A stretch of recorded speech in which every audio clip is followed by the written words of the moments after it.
Bonjour à tous les auditeurs de vipradioonline.fr. Alors je suis aujourd'hui en compagnie de Fabienne Anglaré, l'auteur et écrivain. Oui, bonjour. Alors aujourd'hui vous êtes avec nous à Nice, merci d'être là pour présenter un petit peu votre série de livres, donc on va en parler tout de suite.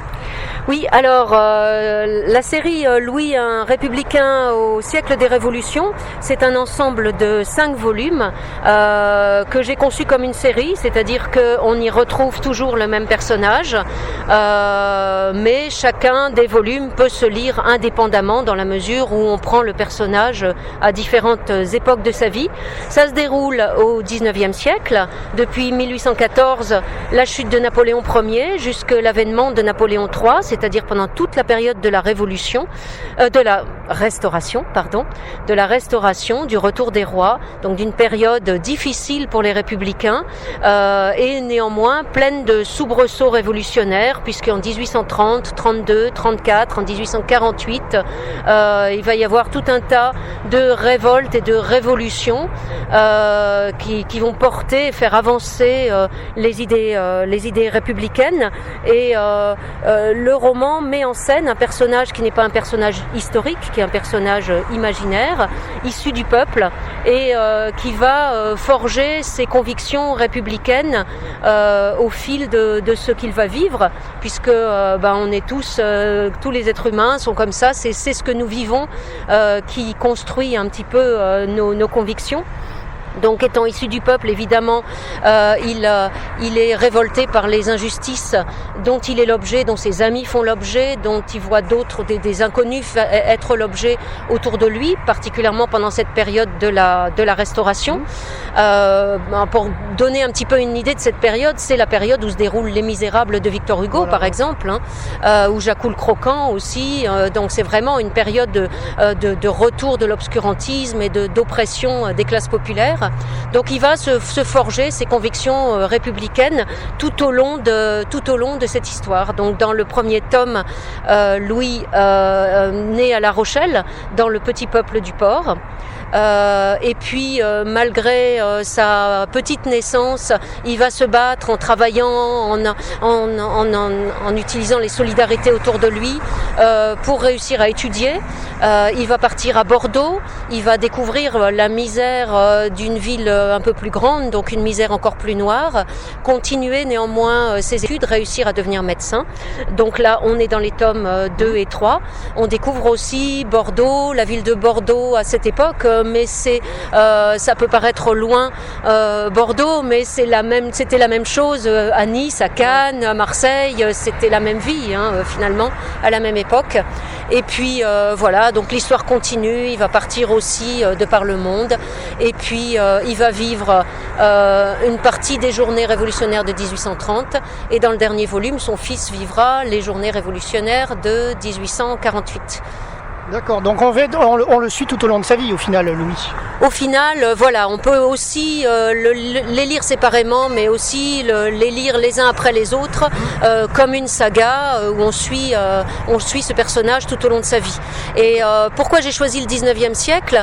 Parce que c'est vraiment la période pendant laquelle vont se forger toutes ces valeurs républicaines avec toutes leurs variantes.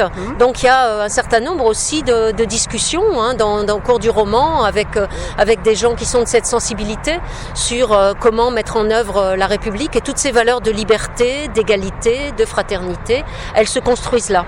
D'accord. Donc pour moi l'histoire, le passé, c'est pas une vision passéiste, nostalgique, parce que Dieu sait que c'était difficile, c'est plutôt le passé vu comme les racines du présent. D'accord. Alors en plus vous êtes quand même une expert là-dedans, puisque vous êtes professeur de français et diplômé en histoire contemporaine aussi. Oui, voilà, tout à fait. J'ai un master d'histoire contemporaine et j'ai aussi enseigné le français, mon dernier poste ayant été un poste d'enseignante du français langue étrangère, c'est-à-dire j'enseignais le français à des étudiants étrangers à l'université de Nantes. Et donc je suppose que toute cette période-là vous fascine aussi, hein. Cette période me fascine. Donc le 19e siècle, c'est particulièrement ma période de prédilection, justement parce que c'est la construction de nos valeurs républicaines et de tout un tas de choses qui font encore débat aujourd'hui finalement. Oui, tout à fait. Alors justement, notamment ces jours-ci, vous êtes en tournée un petit peu en dédicace pour présenter votre série de livres dans le département des Alpes-Maritimes. Bien sûr, vous serez aussi présente en 2016, je suppose, avec notamment votre éditeur, les éditions RIC. Donc on vous re-rencontrera de toute façon sur les prochains salons, notamment Cagnes-sur-Mer et Saint-Laurent-du-Var l'an prochain, je suppose. Donc c'est le début d'une longue aventure qui commence avec les éditions RIC.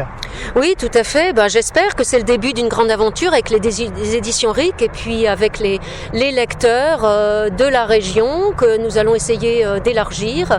Donc je vais revenir effectivement régulièrement et j'espère petit à petit connaître un petit peu mes lecteurs, les rencontrer, pouvoir répondre à leurs questions, multiplier les rencontres. J'espère que ce sera le début d'une grande et belle aventure. Voilà. Avec les éditions RIC, avec les lecteurs, avec Louis.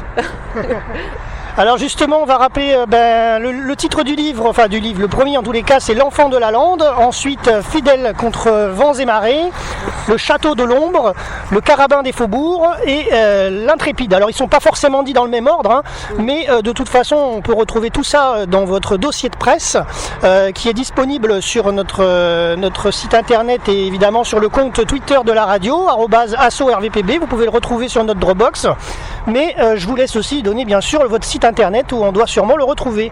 Oui, alors le site internet c'est Louis le site blog sans aucune ponctuation .wordpress.com. D'accord.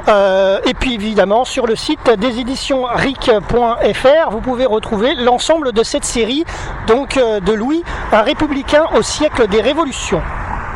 Merci beaucoup à vous pour cette interview et de vous être déplacé à Nice en tous les cas, Fabienne Anglaré, et à très bientôt.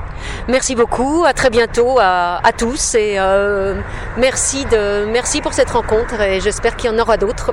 Voilà. Merci, à très bientôt sur le www.vipradioonline.fr.